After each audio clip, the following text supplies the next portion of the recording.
Part fucking 5 of the lighting tutorial. The part where we actually use light entities. It only took 5 parts to actually get to the lights of lighting. So to show you that, I've whipped some random shit together. Little fucking bathroom thing, I don't even know what it is at this point. But we got a little lamp here, so I can show off how to omni light things and a directional light for that hella spotlight. So I'm going to get started on the light here. Now of course, I'm sure you know by now, entity browser, light entity, whip that bitch in. Alright, now I'm going to place it directly in the bulb section of the light and go straight to entity info here. So since this has really fucking stupid shadows, to combat this, what we can do is have it have no shadows, reduce the radius down to the shade of the lamp, like so, and to blend the harshness of this cutoff here, we're going to lower the far edge down to 0.1. This will allow us to brighten the lamp itself, like so. I'm going to go up to, let's say, 16 and color it orange. I'm going to go really harsh for this light, specifically to shade in it the correct color over the original material. And now for the light emission itself, I'm going to copy and paste the light entity, make it have shadows, increase the radius to the room's worth, and lower down the stops because that's fucking ridiculous. Say, yeah, I feel like 13 is a good number. And then what we're going to do to get rid of these stupid shadows, but still have shadows for everything else, is we're going to use the cut on, just until it cuts on out of the shade itself, which allows it to have shadows casting and have the shade lit itself. So that's how I light this specific model. And let me build lights so we can see what this looks like. One thing to note, using 2 lights for 1 light model isn't ideal. It is better to edit the material of the light model itself and make it emissive to reduce the amount of light entities, because that does reduce the performance. Right, we have our first light. Next up, we got this ceiling motherfucker. So let me whip another bitch on this bitch. And this time make it a primary spotlight. So first things first, I'm going to adjust the FOV outer. This way we get a wider field. And for this light, I would roughly put it to, let's say, yeah, 125-ish. I feel like 125 is good. Now that we've got our field, now we want to line up the FOV of the lights with the model. So we want the outer bit to come out to about there. Then we can use cut on. So again, using cut on, we can do exactly that.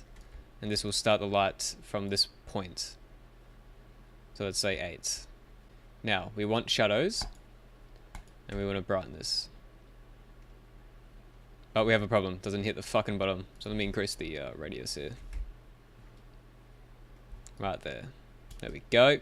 Now this would pretty much just work for the spotlight itself. However, for the tutorial's sake, I will go more deep into this. So some options we have here is ortho effect. This will allow us to essentially expand the point of which it starts the FOV from and make it larger. Or we can change the roundness. So we can make this exactly fucking square or 100% circle. But for this, I feel like 0.5 is actually a good value since these are beveled. Anyways, super ellipse. You want to know what this does. These 2 values, 0.75, 0.75 is the inner FOV, and these ones are the outer FOV. So if I put it to 0.1, you can see that now everything's much softer due to the fact that the inner one is further away from the outer one. And if you had this on 1, it would just be a harsh stop, which looks ugly as fuck. So it's always good to lower these so we can feather it. So fall off distance is the distance at which it starts falling off the light. So if I had this on 250, the intensity, the stop value, will be at 15 all the way down to the end of the radius. But if I put it at 100, it'll be 15 until 100 and then start falling off.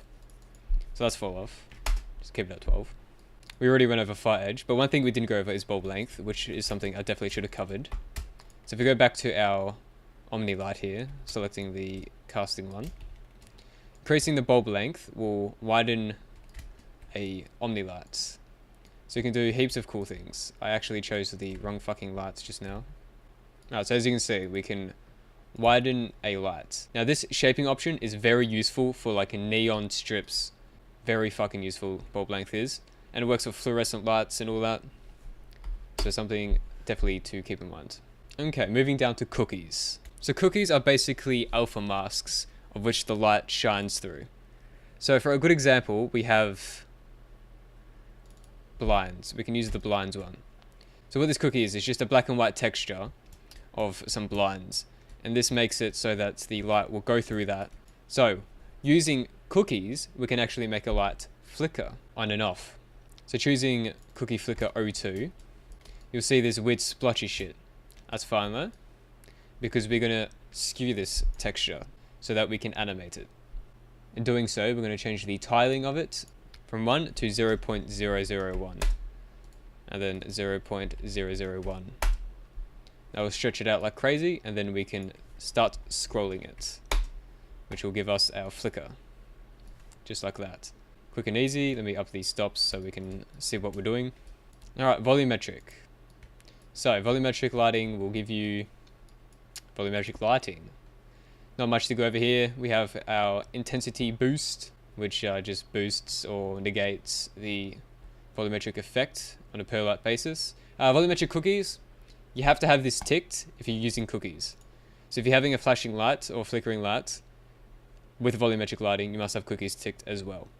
Now, if you want to use volumetric lighting on every single light that you have, lower this sample count if you can. This will affect performance. So the higher this value, the more performance, the lower the performance.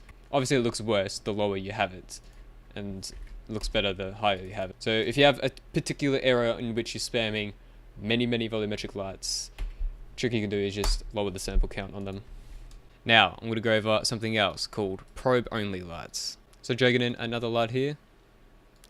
This one's pretty fucking simple, but it's a great trick you can do, especially when you're trying to do fancy perk themes lighting. So on my map, Berkeley Lane, I've actually got a purple probe only light where PhD Flopper resides, and this just gives it a purple light bounce to the room. So what I'm going to do is leave this unticked while I adjust the light so I can see what I'm doing. And I'm going to put this up to fucking 16 just so we can see the effect. You know what? I'm going to go to 18 just so we can see what happens.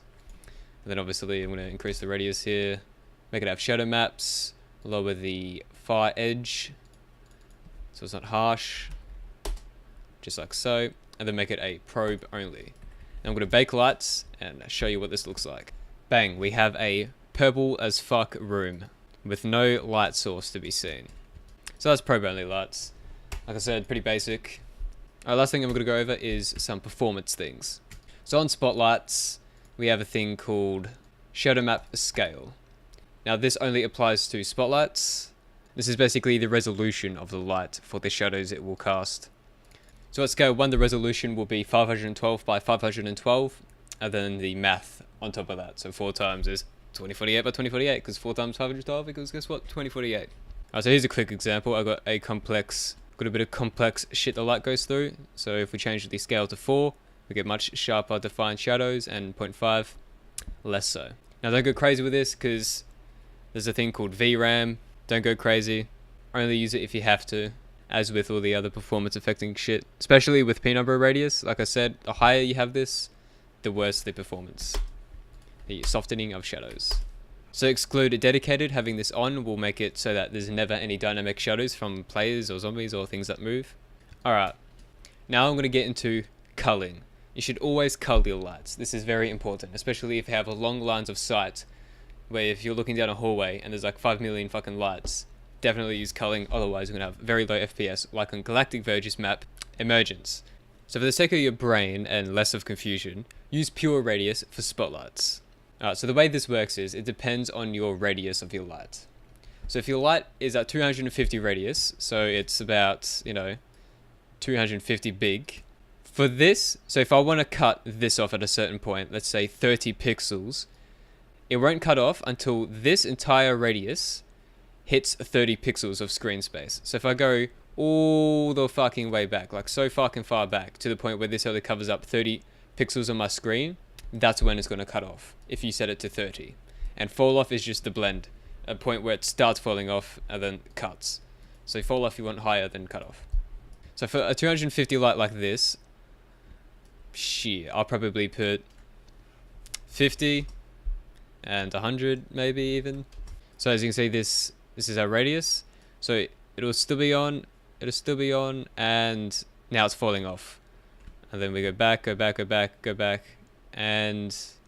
now it's cut off. So that's culling. That's how you cull lights.